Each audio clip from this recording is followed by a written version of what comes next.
Olá, estamos de volta com mais um episódio da nossa série 21 Dias de Ativismo e hoje vamos falar de cultura com o diretor da Funalfa, Rogério Freitas. Muito obrigado pela sua participação com a gente aqui no estúdio, Rogério. Nada, é um prazer é nosso. Sempre bom falar de direitos humanos, cultura. Muito bom. E para me acompanhar nesse bate-papo, Thiago Moreira, assessor lá da Secretaria Especial de Direitos Humanos. Valeu também por compartilhar com a gente esse momento, Thiago. Obrigado você aí pelo convite. Rogério, a cultura é um espaço potente de inclusão, de liberdade. Como que a Funalfa tem garantido o acesso a tantas vozes, a tanta diversidade, para que possam se expressar? Você está coberta de razão quando afirma, né, que o campo da cultura, o espaço da cultura, é esse espaço necessariamente, né, isso é importante a gente falar, um espaço aberto, um espaço plural, né, e aonde todas as manifestações devam ser acolhidas, né. Isso é muito importante que as pessoas entendam isso, né, que o nosso papel da cultura não é um papel obviamente, de selecionador, né, ou um papel de julgador, ou mesmo fazer nenhuma consideração estética, né, de origem. A nossa função primordial é articular o fazer cultural da cidade de Juiz de Fora. Isso que é o mais importante. E o fazer cultural, ele está em toda a cidade, não é? O acesso à cultura, ele tem uma via de mão dupla. Né? O que eu falo? O que eu quero dizer com isso? Você tem a ideia de que pessoas, às vezes, estão em territórios e certas manifestações culturais, eventos, acontecem longe desse território. Então, claro, até do senso comum você imaginar que essas pessoas têm que ter acesso a esses bens culturais, né? Então, em geral, por exemplo, os museus, as galerias de arte, os espaços culturais públicos estão no centro da cidade. Então, é importante fazer essa ligação, esse acesso. Mas é importante também reconhecer a cultura que acontece no território, não é? E, principalmente, apoiar e dialogar com as pessoas que estão fazendo cultura, porque as pessoas fazem cultura o tempo todo, né? De uma forma, na verdade, assim, é como respirar, é como levantar todo dia, né? Então, assim, a nossa função, primeiro, é de articular esse processo, essa via de mão dupla, seja através da participação em conselhos, através de apoio a atividades, né?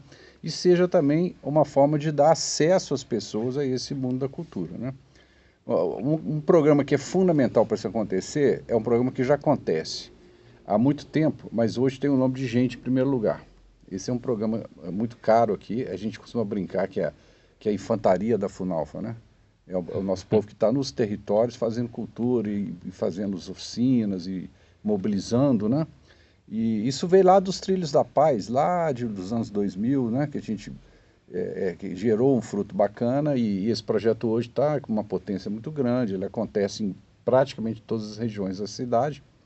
E também, paralelo a isso, um outro programa muito bom que a gente está agora articulando, acabamos de fazer uma teia agora com os fazedores de cultura, que é o programa Cultura Viva, que era aquela ideia do Gilberto Gil lá, do primeiro governo do Lula, né? Que era a ideia do DOIM, né? Dos pontos de cultura, não é? Que eles se articulam de uma maneira não horizontal, né? De forma a se espalhar pela cidade. Então, nós estamos agora com 54 pontos de cultura mapeados, visitamos todos os pontos de cultura, e recentemente, lá na sede do Dina Rocha, no Museu Mariano Procópio, a gente fez um grande cortejo, onde cada ponto de cultura se apresentou para o outro, tá certo? Então, a partir daí tem várias combinações acontecendo e a partir do ano que vem nós vamos fazer essa fusão.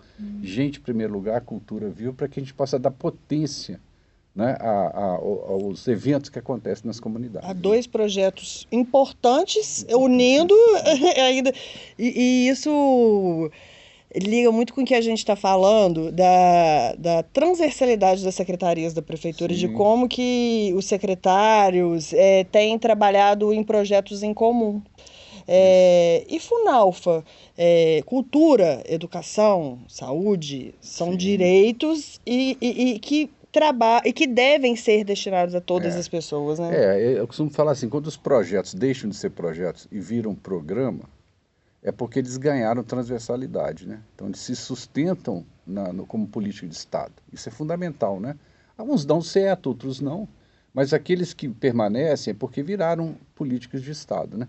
Então, por exemplo, vamos dar um exemplo de uma ação que nós vamos inaugurar o ano que vem, que eu acho que vai ser muito importante. Nós estamos aqui, obviamente, a gente já não sei se para a cidade, perseguindo a ideia do polo de audiovisual, né? Nós estamos dentro de um estúdio, aqui um estúdio enorme, que é o maior estúdio da cidade, nós estamos gravando esse podcast, que já compõe uma das pontas aí da ideia do audiovisual, né, do polo. Aqui do lado mesmo do estúdio, vocês repararam ali, tem um pessoal de fora do Rio de Janeiro que vieram aqui gravar um filme e já estão fazendo locações na cidade. Então toda essa movimentação, ela vai esbarrar na economia, né? A gente estava fazendo uma conta ali com o produtor do filme, assim, um filme que custa 2 milhões de reais, por exemplo, quando ele é filmado em Juiz de Fora, ele deixa no mínimo 600 mil reais, né? Então, por isso que nós estamos aqui em rede na ponta do desenvolvimento econômico. Então, a gente hoje compõe uma rede junto com o desenvolvimento econômico, junto com o desenvolvimento agrário, junto com o turismo, né? Então, para que possa se movimentar essa roda da economia da cultura, tá certo? Então, isso é só digamos assim, o pontapé inicial que nós demos esse ano. Mas também tem outras pontas desse processo importantes. Por exemplo, agora, no ano que vem, nós vamos reabrir, junto com a Fundação Albert Sabin, que aliás eu mando um abraço para o Henrique, que é um parceiraço, nós vamos reabrir o Cinema Alameda. As 2 salas de cinema que estão fechadas ali, que vão transformar num espaço de fruição de cinema normal para a sociedade e tal, mas nós vamos levar as escolas também. Então, já até combinamos com a deputada Ana Pimentel, a gente está fazendo um bem bolado aí. Outro abraço à deputada Ana Pimentel também. A gente vai levar as crianças da escola até a fruição do cinema. Então, isso também é um exemplo já de um projeto que envolve a Secretaria de Educação, as escolas do município. Depois nós vamos fazer uma devolutiva também.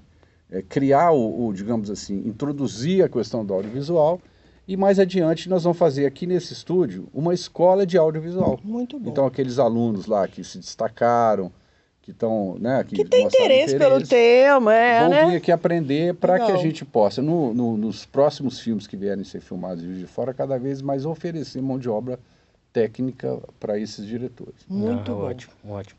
Pensando um pouco ainda, né? Você falou um pouco sobre isso, essa questão do acesso à cultura, mas também na formação e na profissionalização, né?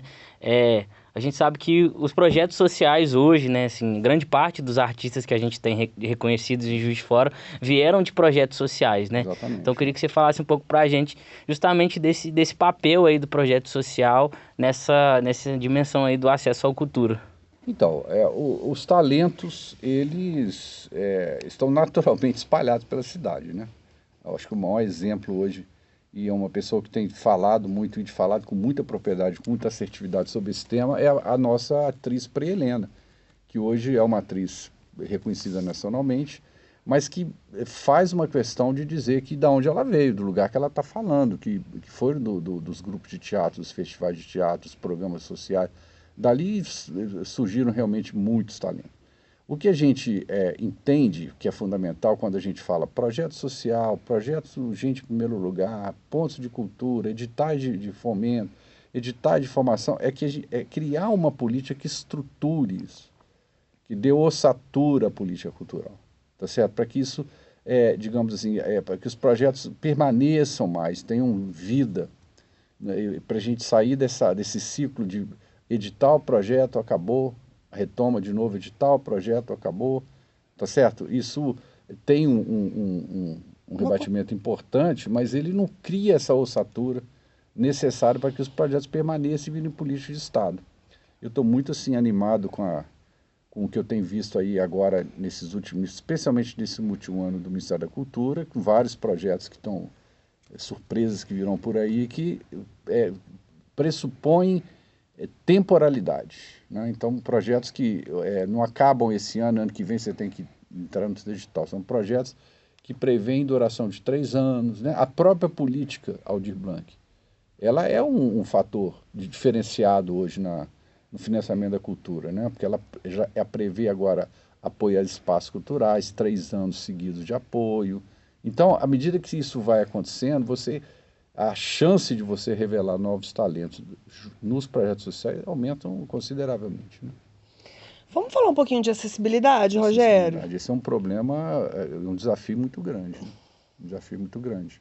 A questão dos editais que já tem ocorrido Tem ocorrido, mas assim, nós precisamos falar de acessibilidade também na fruição, né? Então agora, por exemplo, a gente está conversando com a vereadora Letícia, ela já concordou de fazer uma emenda para a gente fazer, por exemplo, é um exemplo só, né? Um banco de profissionais de intérprete de Libras. Entende? Que a ideia é formar um banco e para os espetáculos culturais, né? Então eu estou montando uma peça de teatro, então eu posso lançar mão desse banco, tá certo? Então eu vou dar mais acessibilidade. Então é uma ideia muito boa que a gente está perseguindo também, mas aí tem muita coisa a fazer, né? Tem na área da autodescrição também, na área do próprio acesso físico, tem muito espaço físico em Juiz de Fora cultural que é realmente inacessível, né? Para um cadeirante, por exemplo, né? Que às vezes tem dificuldade de acessar um segundo andar, uma galeria, um museu, né? Porque não tem o acesso. Então, assim, esse é um desafio muito grande que a gente tem que encarar.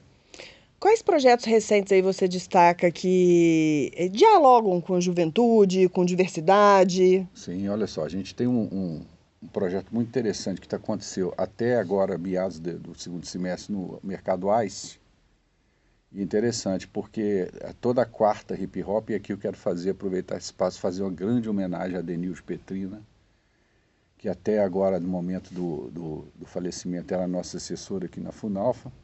E ela foi responsável, por exemplo, de lotar o Espaço Arte toda quarta-feira com o pessoal do hip hop. E eu queria dizer para a dona Denilde, onde é que ela esteja agora, que esse legado ela deixou. A gente quer continuar. E foram os eventos, que eu falei muito com a dona Denilde, que mais tiveram jovens de periferia dentro do mercado. Então, e com toda uma cultura hip hop de solidariedade, que é uma coisa muito pedagógica, né? A forma como eles se tratam, como gostam da produção do outro, como escutam o outro na hora que... Né? E a própria batalha de rima, que eles chamam de batalha, mas que é uma batalha do bem, né? Que no final se abraçam, né? É um respeito pela arte do outro, né? Então, eu acho que resgatar não é a palavra, mas trazer, reforçar, valorizar o movimento hip hop, que também não é uma coisa só, né? Ele é plural. É uma coisa importante, né? Outro evento, por exemplo, que aconteceu no mercado, por exemplo, foi quando a cultura geek invadiu o mercado, que aí também lotou de jovens. Então, o fundamental é patrocinar esse encontro, essa pluralidade, né?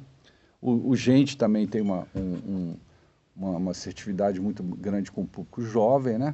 E eu acho agora que o projeto que nós estamos desenvolvendo, e isso, nós estamos criando as bases agora para que a gente tenha uma longevidade grande, que é o que está em torno do polo de audiovisual, também vai ser uma ferramenta muito importante para o jovem, né? Para o jovem se expressar através do audiovisual, do cinema. Eu acho isso importante também que a gente... A gente teve um exemplo, recentemente a gente promoveu também o Festival da Juventude. O Mercado Municipal é um espaço, né? Que deu certo, que a população... Não, é interessantíssimo você falar isso, porque veja bem, pega, por exemplo, um espaço de cultura que teoricamente é pouco acessado pela população em geral, que é, por exemplo, a exposição de artes plásticas, né? Uhum. Às vezes a pessoa passa em frente a uma galeria assim, ela tem até medo de entrar, isso não é para mim, né? Assim, então acaba que fica uma coisa hermética, em torno de uma bolha, né? Das pessoas que, entre aspas, são iniciados naquilo ali, criam uma linguagem própria, etc. Como a galeria da Nívia Bracha, desde a abertura, né? Você testemunha disso, desde a abertura lá da exposição, que as pessoas consomem arte de uma forma compulsiva. A gente vê isso no livro de registro, as pessoas perguntando quando é que é a próxima exposição, né? Elogiando o trabalho dos artistas que estavam ali, a ponto assim, de quando fecha já tem gente ainda querendo entrar para ver a exposição. Então você vê, quebrou esse mito de que um espaço de artes plásticas é um espaço inacessível. Não, as pessoas querem consumir. Então a gente está aqui com essa, digamos assim, com essa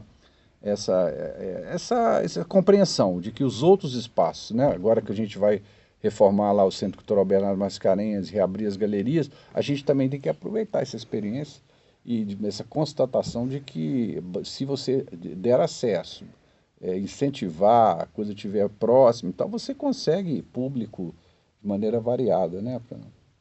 Eu estava ouvindo outro dia uma entrevista com um dos produtores do festival Primeiro Plano, Sim. né, que a gente está tendo aqui em Juiz de Fora, e ele estava falando como que ele percebeu, né, que a Lei Paulo Gustavo, né, que infelizmente teve só uma edição, mas que essa lei fomentou muito, né, a mostra, a produção, né, audiovisual aqui na cidade, né, que ele falou que antigamente tinham poucas inscrições de Juiz de Fora e região, e como ele viu que conseguiu ampliar, né. Então, eu queria perguntar que você falasse um pouco para a gente, justamente, né, da importância dessas leis, né, de financiamento, pensando inclusive na Lei Rouanet, né, que virou uma grande fake news aí a nível nacional, né, que as pessoas não entendem. Interessante. Eu até tive na abertura do festival, assistimos 4 filmes muito bons lá, um nível muito bom, um áudio excelente. Eu recomendo, né, porque é o maior festival de Juiz de Fora, né, um festival já tem 24 anos, 24 edições. E de fato você tem razão. O problema da Paulo Gustavo, né? Ela teve aquela primeira edição, mas de alguma maneira isso teve continuidade com a política Aldir Blanc, né? E claro, a gente teve um boom de audiovisual, porque foi um edital assim, de quase 6 bi, eu não me recordo agora exatamente a quantidade de recursos para o audiovisual, mas foi uma quantidade enorme, até porque esse dinheiro era o dinheiro do Fundo Nacional Audiovisual que estava represado no governo Bolsonaro, que simplesmente segurou. Trancou a produção de audiovisual no Brasil, uma coisa absurda, tá certo? E aí, como o Fundo Audiovisual é um instituto legal, aquilo foi formando um saldo. Quando veio a questão da pandemia, a Lei Paulo Gustavo, você tinha aquele saldo financeiro ali no Fundo Nacional do Audiovisual. E aí, o que aconteceu? Acho que 70% disso acabou migrando para a produção audiovisual, e aí foi um boom de produção audiovisual. O que a gente tem que pensar agora é assim, bom, a gente está fazendo muito filme, né? Terminando agora boa parte dos filmes e tal, e aonde que as pessoas vão assistir esse filme? Daí a importância da gente ter um cinema aberto, um cinema permeável à produção independente, que é uma coisa que nós estamos perseguindo. E então isso é importante também, a gente ter plataformas regionais, assim, onde as pessoas possam acessar esse trabalho. Que não adianta você fazer um filme, ninguém vai ver o filme. Que ninguém tem acesso. Né?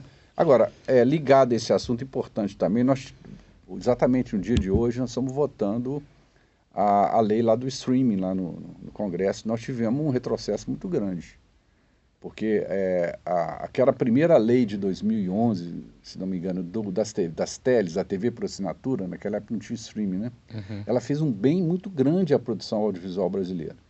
Então se imaginava agora que o streaming chegou com força total, sendo o Brasil o segundo maior consumidor de streaming do mundo, né? A gente ia conseguir criar uma legislação como foi na Espanha, como foi na França, na Coreia, que é um país capitalista ali, né? Liberal, né? Quer dizer, isso teria de alguma forma um impacto no mercado mais robusto do audiovisual, mas também um impacto na produção independente. Foi feito agora alguns arranjos, a nossa bancada trabalhou lá firme, melhorou um pouco, mas não foi aquilo que se esperava, né? Que seria um fomento robusto à produção independente e tudo, mas vamos ver como é que vai ficar agora no Senado, mas a coisa melhorando um pouquinho no campo dessa lei, ela também um espaço também de produção, de fomento à produção audiovisual muito importante, né? Que a gente tenha. E, obviamente, na reforma tributária, né? Nós tivemos um probleminha com as leis de incentivo estadual e municipal, aquelas que dependem de renúncia fiscal e de captação dos produtores, né? Porque como nós vamos ter um imposto único, o fim do ISS, o fim do ICMS, nós tivemos também um problema que a lei, não é que ela impediu, né, mas ela acabou não fazendo a previsão de como é que ficaria o ICMS cultural dos estados e o ICS cultural dos municípios. Então, assim, em tese, então não tem mais incentivo, agora é um patrocínio direto, mas também o deputado Reginaldo, que é o relator lá da reforma tributária, tem uma instituição, Fórum Nacional de Secretários de Cultura das cidades capitais, a FNP, né, ligada à FNP, aí as cidades maiores, e a gente também está trabalhando numa proposta para que não que de alguma maneira as políticas de incentivo estadual e municipal se adaptem a essa nova realidade tributária. Lembrando sempre que a nossa Lei Murilo Mendes, ela tem esse fator pioneiro, porque ela não depende de captação, ela é um incentivo direto, então ela não corre nenhum risco com essa nova realidade tributária. Né? Muito bom. Que a gente continue aí trabalhando, né, Rogério, para levar a cultura para o maior número de pessoas, né? Eu te agradeço demais por ter conversado com a gente, topar esse bate-papo. Foi muito bom, o tempo passou rápido, né? Passa muito rápido. É muito rapidão. Passa, e a gente sabe que a gente assim, tem muito mais coisa para falar. Quem sabe um projeto futuro. Não, então, é interessante você falar, porque nós estamos instalando também aqui uma salinha para podcast, né? Vai. Então vamos aí a molecada aí que quer fazer um TikTok, que vai ter uma sala, né, um estúdio preparado para isso, dentro em breve. Muito bom. Muito bom. Então, vamos fazer um podcast, continuar o nosso Vamos ocupar podcast. Vamos ocupar ele, com certeza. Valeu, Thiago, valeu, Rogério. Um abraço. Gente, até o próximo episódio aí do nosso podcast 21 Dias de Ativismo por Direitos com mais um bate-papo. Até mais.